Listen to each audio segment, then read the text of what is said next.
নমস্কার বন্ধুরা, আজকে আবার নিয়ে চলে এসেছি লাঞ্চ মেনু। চলুন দেখি কি কি আছে লাঞ্চে আজকে। আচ্ছা, এখানে আছে শাক ভাজা, কুনকার শাক ভাজা ফ্রাই করা।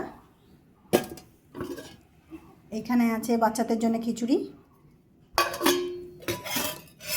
এখানে আছে আলু পটলের তরকারি। এই সিজনের ফার্স্ট পটল আমরা আজকে করলাম, আলু পটলের তরকারি। এখানে আছে স্যালাড, গাজর আর শসা। আচ্ছা, আজকে টিফিনে হয়েছিল চাউমিন, অনেকটাই হয়েছিল, বাচ্চারাও খেয়েছে, সবাই খাওয়া হয়েছে, কিছুটা রয়েও গেছে। এটার ডিমের ঝোল আমার হাজব্যান্ডের জন্য, ও রাতে ডিমের ঝোল দিয়ে খেতে পছন্দ করে, তো দিনেতেই করে রেখে দিই।